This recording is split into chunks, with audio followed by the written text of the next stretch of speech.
বিসমিল্লাহির রহমানির রহিম। আসসালামু আলাইকুম।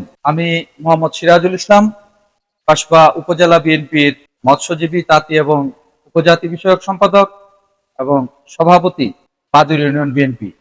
আমি বাদুর ইউনিয়ন ছাত্র দলের সভাপতি থেকে শুরু করে জিয়া পরিষদের সভাপতি এবং বর্তমানে বাদুর ইউনিয়ন বিএনপির সভাপতি।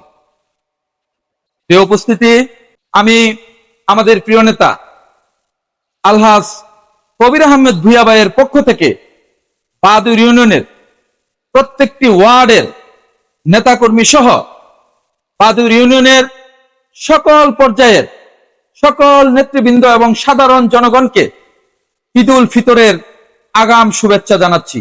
সকলকে ঈদ মুবারক। আজকে কসবা উপজেলা বিএনপি তথা পুরো ব্রাহ্মণবাড়িয়া বিএনপি একটা সময়ে যখন আওয়ামী দুঃশাসন এবং ষড়যন্ত্রের শিকার হয়ে ছিন্ন বিচ্ছিন্ন, আমরা নেতাকর্মীরা যখন দিশেহারা, চরম মাত্রায় অভিভাবক শূন্যতায় ভুগছিলাম, ঠিক সেই সময়ে আমাদের মাঝে ত্রাণকর্তা হিসাবে আবির্ভূত হলেন আলহাজ কবির আহমেদ ভূঁইয়া। যা যাই বলুক, সত্য কথা বলতেই হয়।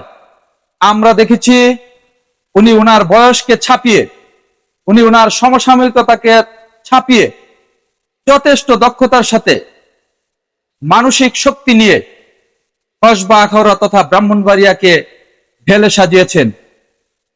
আমরা যখন আওয়ামী দুঃশাসনের দিশেহারা, ঠিক সেই মুহূর্তে উনি কিন্তু চরম শক্ত মন মানসিকতা নিয়ে এই কসবা আখাউড়ার হাল ধরেছেন এবং কখনোই তিনার মনোবল দুর্বল হতে আমি দেখিনি।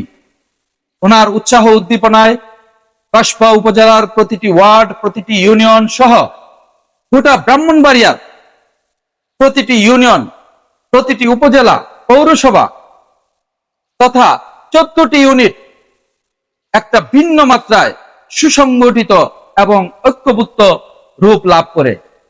আমরা প্রিয় নেতা আলহাজ কবির আহমেদ ভূঁইয়ার কাছে কৃতজ্ঞতা প্রকাশ করি, কারণ ওই দুঃসময়ে আমাদের অনেক সিনিয়র অভিভাবক, অনেক উচ্চশিক্ষিত বিত্তবান অভিভাবক ছিলেন, যারা বিদেশে পালিয়ে বেরিয়েছেন অথবা দেশে থেকে ব্যবসায় অর্থ লুপাটের পথে নিয়োজিত ছিলেন। কিন্তু আমরা যারা নেতাকর্মীরা মামলা হামলায় জর্জরিত হয়ে নিষ্পেষিত হচ্ছিলাম, আমাদের পাশে তারা ছিলেন না। আমাদের পাশে দাঁড়িয়েছিলেন একমাত্র কবির আহমেদ ভূঁইয়া।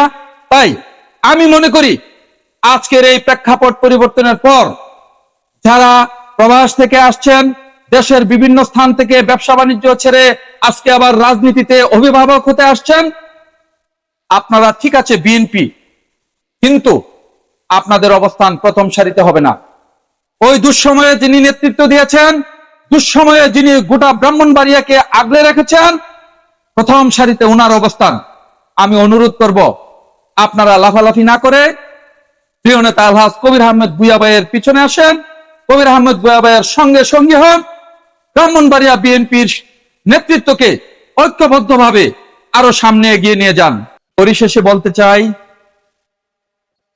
যার নেতৃত্বে উজ্জীবিত হয়ে সেই ছাত্র দল থেকে হাঁটি হাঁটি পা পা করে আজকে পর্যন্ত বাংলাদেশ জাতীয়তাবাদী দলের প্ল্যাটফর্মে আছি, সেই নেত্রী, আমাদের মহান নেত্রী, আপোষহীন নেত্রী বেগম খালেদা জিয়া, আপনারা জানেন দীর্ঘদিন যাবৎ অসুস্থ, চিকিৎসার জন্য দেশের বাইরে গিয়েছেন। আমি দোয়া করি, আপনারা সকলে দোয়া করবেন, আমাদের সেই প্রাণপ্রিয় নেত্রী, দেশনেত্রী বেগম খালেদা জিয়া যেন সম্পূর্ণ রোগমুক্ত হয়ে আবার আমাদের মাঝে ফিরে আসেন। আপনাদের কাছে দোয়া চাচ্ছি। আমাদের নেতা, বর্তমান বাংলাদেশের ড্রিম যাকে বলা হয়, তারুণ্যের অহংকার, দেশ নেতা তারেক রহমান, যার বুদ্ধিদীপ্ত নেতৃত্বে বাংলাদেশ জাতীয়তাবাদী দল দিন দিন এগিয়ে যাচ্ছে। আগামী দিন সুন্দর স্বনির্ভর বাংলাদেশ গড়ার স্বপ্ন নিয়ে যিনি এগিয়ে যাচ্ছেন, সেই প্রিয় নেতা তারেক রহমান উনি যেন সুস্থভাবে আমাদের মাঝে সশরীরে উপস্থিত হতে পারেন, সেজন্য আপনারা দোয়া করবেন। পরিশেষে আমার নিজের জন্য আপনাদের কাছে দোয়া চাচ্ছি, আমি যেন আমার উপর অর্পিত দায়িত্ব তথা বাদুর ইউনিয়ন বিএনপির দায়িত্ব সুচারুভাবে পালন করতে পারি।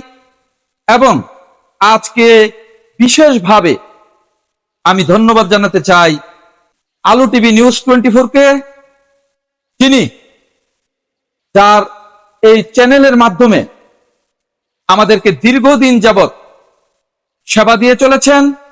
আমি ওনার সুস্বাস্থ্য এবং নেক-হায়াত কামনা করি এবং ওনার চ্যানেলের উত্তরোত্তর উজ্জ্বলতা এবং সমৃদ্ধি কামনা করছি। পরিশেষে সকলকে ধন্যবাদ জানিয়ে আমি আমার বক্তব্য শেষ করছি। বাংলাদেশ জিন্দাবাদ। শহীদ প্রেসিডেন্ট জিয়াউর রহমান অমর হোক। দেশনেত্রী বেগম খালেদা জিয়া জিন্দাবাদ। তারুণ্যের অহংকার তারেক রহমান জিন্দাবাদ। আমার নেতা কসবা আখাউড়া তথা ব্রাহ্মণবাড়িয়ার জনমানুষের নেতা প্রিয় নেতা আলহাজ কবির আহমেদ ভূঁইয়া জিন্দাবাদ, জিন্দাবাদ, জিন্দাবাদ।